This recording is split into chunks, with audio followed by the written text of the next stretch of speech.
अस्सलाम वालेकुम नाजरीन, मैं मोहम्मद असलम हुसैन सियासत की खबरों में आप सबका इस्तकबाल करता हूँ। दिल्ली शराब पॉलिसी के मामले में सीबीआई आज दिल्ली के नायब वज़ीर आला मनीष सिसोदिया से पूछगछ करने जा रही है। सिसोदिया किसी भी वक्त सीबीआई हेडक्वार्टर रवाना हो सकते हैं, लेकिन इससे पहले वो राजघाट जाएंगे और महात्मा गांधी को खिराज अकीदत पेश करेंगे। सीबीआई ने मनीष से पूछगछ के लिए सवालात का एक तफसीली सेट तैयार किया है। पूछगछ से पहले दिल्ली के वज़ीर आला अरविंद केजरीवाल ने सिसोदिया की गिरफ्तारी की क़यास आराइयों के हवाले से एक बड़ा दावा किया है। उन्होंने आज इतवार की सुबह ट्वीट करते हुए कहा, खुदा आपके साथ है मनीष, लाखों बच्चों और इनके वालिदैन की दुआएं आपके साथ हैं। जब आप मुल्क और मुआशरे के लिए जेल जाते हैं तो जेल जाना कोई मायूब बात नहीं है और ये शान है। मैं रब से दुआ करता हूं कि आप जल्द से जल्द जेल से वापस आ जाएं। बच्चे, वालिदैन और हम सभी दिल्ली वाले आपका इंतज़ार करेंगे।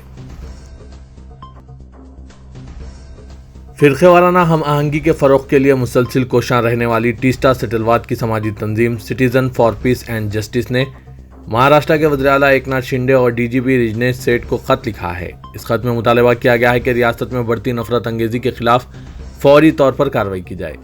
तंजीम के खत के मुताबिक रियासत में लव जिहाद के नाम पर हिंदुत्व तंजीमों की जानिब से जो मुहिम चलाई जा रही है, इससे अक़लियतों के खिलाफ नफरत में इजाफा हो रहा है। इसे फौरी तौर पर रोकने की ज़रूरत है। महाराष्ट्र में नफरत की कोई रिवायत नहीं रही है, लेकिन कुछ तंजीमें जिन्हें बरसर इक़्तिदार तबक़े की खामोश हिमायत हासिल है, मुसलसिल इश्तियाल अंगेज़ी कर रही है और रियासत का फ़िरक़े वाराना माहौल ख़राब कर रही है। इन्हें रोकने के लिए वज़ीर आला एकनाथ शिंदे के साथ साथ रियासती पुलिस महकमे को भी हरकत में आना होगा। वज़ीर के इस खत में कुछ मिसालें भी पेश की गई है कि किस तरह रियासत का माहौल ख़राब किया जा रहा है। इसमें बताया गया है कि पनवेल में भगवा रैली, लातूर में तेलंगाना के बीजेपी रुकने असेंबली राजा सिंह की इश्तियाल अंगेज़ी, पुणे में सुरेश चौहान का खिताब, खामगांव में प्रवीण तोगाड़िया की रैली और मुंबई के राम मंदिर इलाके में हिंदुत्ववादियों की रैली ऐसे वाक़यात हैं जिन्हें नज़रअंदाज नहीं किया जाना चाहिए। कमरतोड़ महंगाई से पहले ही परेशान मुंबई के शहरियों के लिए यह इत्तला किसी बहुत बड़े झटके से कम नहीं होगी कि मुंबई में यकम मार्च से भैंस का दूध 5 रुपये फी लीटर महंगा हो रहा है। बॉम्बे मिल्क प्रोड्यूसर्स एसोसिएशन ने ऐलान किया है कि यकम मार्च से भैंस के खालिज दूध के होलसेल दाम 5 रुपये बढ़कर 85 रुपये फी लीटर हो जाएंगे, जिसकी वजह से रिटेल में यही दूध 90 से 95 रुपये फी लीटर के दरमियान दस्तयाब होगा। इसके अलावा भैंस के दीगर दूध के दाम जिनकी कीमत कम है, इसमें भी 5 रुपये फी लीटर इजाफा होगा। ये दाम यकम मार्च से 31 अगस्त के दरमियान नाफिज रहेंगे। इसके बाद महंगाई और हालात के मुताबिक दाम कम करने या बढ़ाने का फैसला किया जाएगा। पाकिस्तान के घर में घुसकर हकीकत बयान करने वाले जावेद अख्तर ने आज हिंदू राष्ट्र के बारे में भी बात की। यही नहीं, जावेद अख्तर ने पाकिस्तान की तख्लीक को इंसानी तहजीब की सबसे बड़ी गलती करार दिया।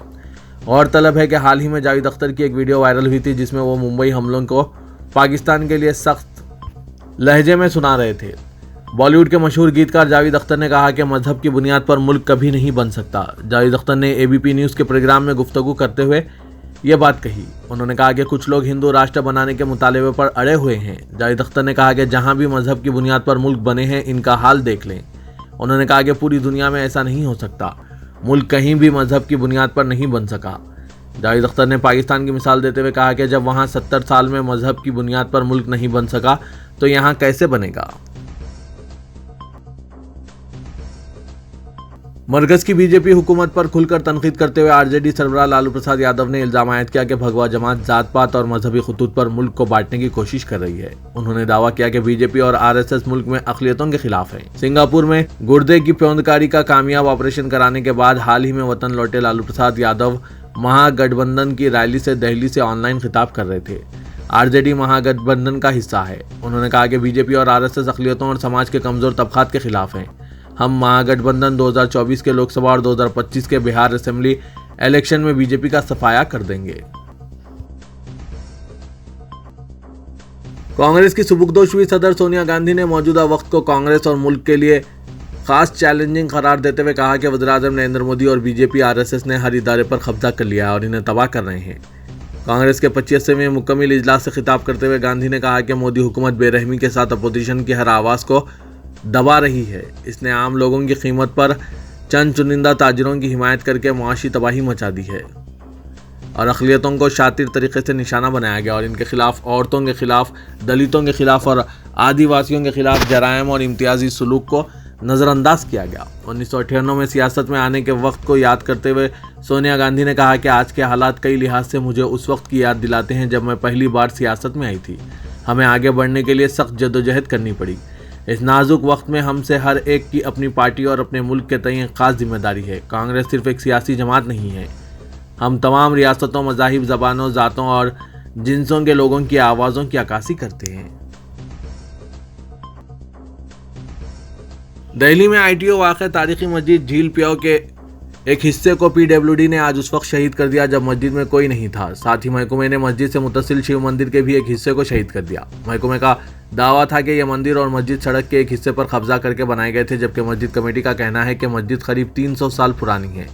इस वक्त जब सड़क बनाई गई थी तब यह हिस्सा आगे आ गया, जिससे लगता है कि यह जगह सरकारी है, जबकि ऐसा नहीं है।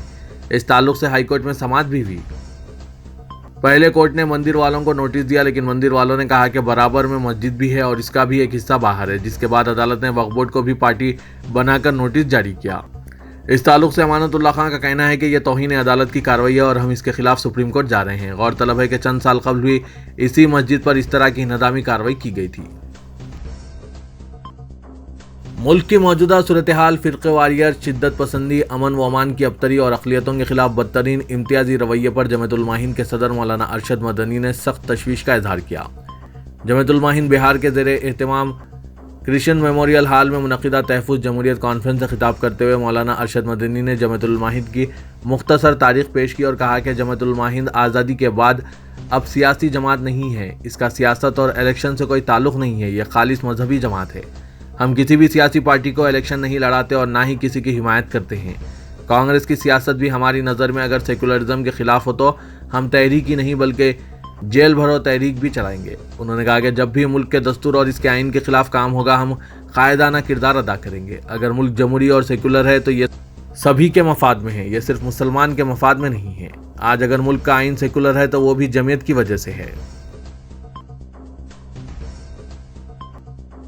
वज़ीर-ए-आज़म नरेंद्र मोदी ने दौरे कुनिंदा जर्मन चांसलर ओलोफ शोल्स के साथ बातचीत के बाद कहा कि हिंदुस्तान बातचीत और सिफारतकारी के जरिए यूक्रेन तनाज़े को हल करने पर जोर दे रहा है और किसी भी अमन मसाई में ताउन के लिए तैयार है। इस मौके पर ओलोफ शोल्स ने अक़वाम मुत्तहिदा में वाज़ेह मौक़िफ़ इख्तियार करने पर जोर दिया। मोदी और ओलोफ के दरमियान मुलाकात में 1 साल से जारी यूक्रेन जंग और इसके नताइज बशमुल खुराक व तवानाई सिक्योरिटी के बारे में बातचीत की गई। इसके अलावा उन्होंने तिजारत और सरमायाकारी, नई टेक्नोलॉजीज़ और माहौलियाती तब्दीली के बशमुल मुख्तलिफ शोबों में बाहमी ताउन बढ़ाने की राहों पर बातचीत की।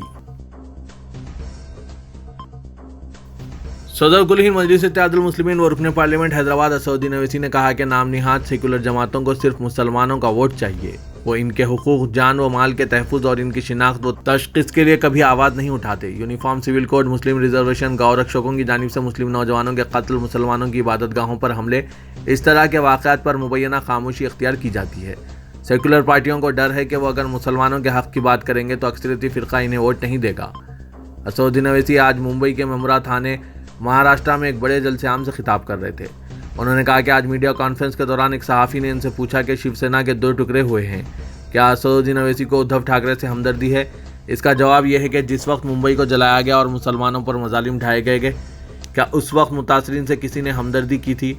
मेमरा में रहने वाले कैसे इस इलाके में बस गए? क्या इसका जायज़ा किसने लिया है? श्री कृष्णा कमेटी की रिपोर्ट ने जो इंकशाफात किए हैं, क्या इस हकीकत से कोई इनकार कर सकता है? ओवैसी ने कहा 500 साल कदीम एक दरगाह के सामने तोप लगाकर पटाखे छोड़े जाते हैं। इस मसले पर शरद पवार और दूसरे लीडर खामोशी इख्तियार किए हुए हैं। असदुद्दीन अवैसी ने कहा कि RSS यूनिफॉर्म सिविल कोड के जरिए शरीयत में मुदाखलत के मंसूबे रखती है। इस पर भी सेकुलर जमातें कुछ नहीं बोलती। सदर कांग्रेस मल्लिकार्जुन खड़गे ने कहा कि इनकी पार्टी 2024 के लोकसभा इंतखाबात में अवाम दुश्मन बीजेपी हुकूमत से छुटकारा हासिल करने के लिए हम ख्याल जमातों के साथ इत्तेहाद करते हुए एक ठोस मुतबादिल तश्कील देने के ख्वाह हैं और इस मकसद के हुसूल के लिए कोई भी कुर्बानी देने के लिए तैयार हैं। कांग्रेस के 25वें प्लीनरी सेशन से खिताब करते हुए खड़गे ने वज़ीर-ए-आज़म नरेंद्र मोदी पर तंज किया और इल्ज़ाम लगाया कि दिल्ली के प्रधान सेवक अपने ही दोस्त की सेवा कर रहे हैं। सदर कांग्रेस ने बीजेपी ज़ेर क़यादत मरकज़ी हुकूमत पर तनकीद करते हुए इल्ज़ाम लगाया कि दिल्ली में बैठे हुए अरबाब इख्तिदार अवाम दुश्मन हैं और वो जमहूरियत को तबाह करने के लिए कोशां हैं। मरकज़ी वज़ीर दाखिला अमित शाह ने कहा कि बीजेपी ने बिहार के चीफ मिनिस्टर नीतीश कुमार के लिए अपने दरवाजे हमेशा के लिए बंद कर दिए हैं।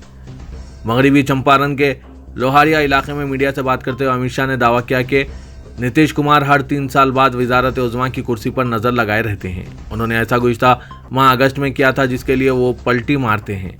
उन्होंने बताया कि साल 2020 के असेंबली इंतखाबात में अवाम ने बीजेपी को रियासत की वाहिद बड़ी सियासी जमात बनाया था, लेकिन हमने अपने वादे का लिहाज करते हुए नीतीश कुमार को चीफ मिनिस्टर का ओहदा दिया, लेकिन इनकी आदत अपने मरकज को तब्दील करने की है।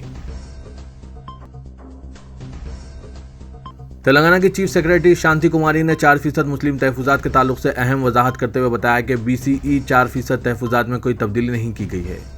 मुस्लिम तहफुजात को 4% से घटाकर 3% करने की तरदीद की है और रूस्टर पॉइंट्स में भी कोई तब्दीली ना करने का दावा किया है। रियासत में हुकूमत ने 80,000 से ज़ायद सरकारी मखलूआत जायदादों पर तकर्रुरात करने का ऐलान किया है और इन जायदादों पर तकर्रुरात के लिए नोटिफिकेशन की इजराई का सिलसिला जारी है। इन जायदादों पर तकर्रुरात के लिए मुस्लिम तहफुजात को घटाकर 3% करने की रूस्टर पॉइंट्स का एक तहरीर जारी किया गया था, जिस पर 1% मुस्लिम तहफुजात घट जाने पर मुसलमानों में तशवीश पाई जा रही थी, जिसके खिलाफ सियासत ने मुसलसल रिपोर्ट शाया की थी और ये मुसलमानों का अहम मसला बन गया था, जिस पर अपोजिशन जमातों और रजाकाराना तंजीमों ने भी अपने अपने अंदाज में एहतजाज दर्ज करवाते हुए हुकूमत से इसकी वजाहत करने की अपील की थी। मुसलमानों में पाई जा रही तशवीश को देखते हुए मुस्लिम रिजर्वेशन फ्रंट ने चीफ सेक्रेटरी तेलंगाना और BC कमीशन को नवंबर 2022 में याददाश्त पेश करते हुए इसकी वजाहत करने की अपील की थी, जिस पर चीफ सेक्रेटरी ने मुस्लिम रिजर्वेशन फ्रंट को एक मकतूब रवाना करते हुए वजाहत की है कि मुस्लिम तहफुजात में कोई तब्दीली नहीं हुई है। शहर हैदराबाद के अंबरपेट इलाके में आवारा कुत्तों के हमले में एक कमसिन लड़के की मौत के बाद शहर के मुख्तलिफ इलाकों से कुत्तों के हमलों और इनके काटने से जख्मी होने वालों की शिकायत में इजाफा हो रहा है। GHMC की जानिब से एक तरफ जहां मुख्तलिफ स्कूलों में आवारा कुत्तों के करीब जाने से बच्चों को रोकने और इनसे बचाव के तरीक़ों पर जहां शऊर बेदारी मुहिम शुरू की गई है, वहीं शहर के मुख्तलिफ इलाकों से कुत्तों के काटने से मुतासरा अफराद की तादाद में भी इजाफा देखा जा रहा है। मुकामी अफराद का कहना है कि इस सिलसिले में GHMC के अहदेदारों से शिकायत के बावजूद इस पर कोई कार्रवाई नहीं की जा रही है और टाल मटोल से काम लिया जा रहा है। अवाम का कहना है कि GHMC को आवारा कुत्तों के ताल्लुक से जो शिकायतें पेश की जा रही है, इनमें से 20% पर भी अमल नहीं किया जा रहा है। GHMC की एक टीम रोज़ाना 10 इलाकों में कुत्ते पकड़ने का काम कर रही है। इस तरह 30 सर्कल्स के हुदूद में रोज़ाना 300 शिकायतों की यकसुई हो रही है। रुकने पार्लियामेंट हैदराबाद असदुद्दीन ओवैसी ने गाँव रक्षकों के तशद्दुद के ताल्लुक से नरम रवैया इख्तियार करने पर नरेंद्र मोदी हुकूमत को सख्त तनकीद का निशाना बनाते हुए कहा कि इन सरगर्मियों से BJP को फ़ायदा पहुंचता है। मजलिस इत्तेहादुल मुस्लिमीन के कौमी कन्वेंशन के आगाज़ के मौके पर मीडिया से बात करते हुए रुकने पार्लियामेंट हैदराबाद ने कहा कि महाराष्ट्र के लोकसभा और असेंबली इंतखाबात और मुजविज़ा बल्दी इंतखाबात में इत्तेहादों के ताल्लुक से जल्द फैसला किया जाएगा। राजस्थान से ताल्लुक़ रखने वाले 2 मुस्लिम नौजवानों की हरियाणा में हलाकत का जिक्र करते हुए असदुद्दीन ओवैसी ने कहा कि मोदी हुकूमत ने इसे गाँव रक्षकों को काफ़ी छूट दे दी है। नासिर और जुनैद नामी नौजवानों का 15 फरवरी को गाँव रक्षकों ने अगवा किया था और अगले दिन हरियाणा के भिवानी में इनकी नाशें बरामद की गई थी। ओवैसी ने कहा कि यह मुसलमानों के खिलाफ सरकारी सरपरस्ती में हो रहे तशद्दुद के मुतरादिफ है। खवातीन और लड़कियों को हरासा करने वालों के खिलाफ सख्त से सख्त कार्रवाई की जाएगी। ये बात एडिशनल DCP नर्मदा ने बताई। उन्होंने रच्चाकुंडा सिक्योरिटी काउंसिल की जानिब से मुनक़िदा एक प्रोग्राम को मुखातिब किया। रच्चाकुंडा सिक्योरिटी काउंसिल की वुमेन फोरम ने काम के मुकामात पर ख़वातीन का तहफ़्फ़ुज़ उन्वान से एक इजलास का इनेकाद अमल में लाया। एडिशनल DCP नर्मदा ने इस शऊर बेदारी प्रोग्राम को मुखातिब करते हुए कहा कि खवातीन और लड़कियों को हरासा करने वालों के खिलाफ सख्त इक़दाम किए जाएंगे। कमिश्नर अक़लियती बहबूद B शफ़ीउल्लाह ने आज एक आला सतही इजलास तलब करते हुए मुख्तलिफ तरक्याती व तामीराती कामों का जायज़ा लिया और इन कामों की आजिलाना तौर पर तकमील के लिए जंगी खतूत पर इक़दाम करने की हिदायत दी। इस इजलास में शादनगर असेंबली हल्के के रुकन असेंबली अंजया यादव, सदर नशीन तेलंगाना रियासती वक्फ बोर्ड मोहम्मद मसीउल्लाह खान, वक्फ बोर्ड के chief executive officer Khwaja Moinuddin के अलावा महकमा अक़लियती बहबूद, वक्फ बोर्ड, महकमा माल के अहदेदार, इंजीनियर्स और कॉन्ट्रैक्टर्स मौजूद थे। चीफ मिनिस्टर KCR ने जिन वादों का ऐलान किया था, इजलास में इसका जायज़ा लिया गया। बिलखुसूस हज़रत जहांगीर पीरान रहमतुल्लाह अलैह दरगाह की तरक्की के लिए 50 करोड़ रुपये का ऐलान किया गया था। तरक्याती कामों का जायज़ा लिया गया और जो भी रुकावटें हैं इसको जल्द अज जल्द दूर करते हुए कामों को तेज़ी से मुकम्मल करने की हिदायत दी गई। माह रमज़ान के आगाज़ से कबल तारीख़ी मक्का मस्जिद के तज़य्युनों और दूसरे जो भी मसाइल हैं, इनका हल निकालने, माह रमज़ान के दौरान बरक़ी की बिला वक्फ़ा सरबराही को यकीनी बनाने और मक्का मस्जिद में तमाम सहूलतें फराहम करने पर जोर दिया गया। गाय को कौमी जानवर करार देने का मुतालबा करते हुए तुलसी फाउंडेशन के चेयरमैन शिव कुमार की क़यादत में हैदराबाद में BJP के दफ्तर का घेराव करने की कोशिश की गई। शिव कुमार ने 14 फरवरी को गौ डे के तौर पर मनाने और इस फैसले को वापस लेने पर मरकजी हुकूमत पर शदीद नुक्ताचीनी की है। नामपल्ली में वाक़ BJP के दफ्तर का घेराव करने के लिए मिंट कंपाउंड में तुरशक्ति हनुमान मंदिर से निकले इन अफराद को पुलिस ने रोक दिया। जब उन्होंने पुलिस की रुकावटों को तोड़कर आगे बढ़ने की कोशिश की तो पुलिस और एहतजाजियों के दरमियान बहस और तकरार हुई। बादशाह शिव कुमार और दीगर एहतजाजियों को हिरासत में लेकर पुलिस स्टेशन मुंतकिल कर दिया गया। इनका कहना था कि बीजेपी इख्तियार के लिए हिंदुत्व की आड़ में सियासत कर रही है। शिव कुमार ने वाज़ेह किया कि गाय को कौमी जानवर करार देने तक तहरीक जारी रहेगी।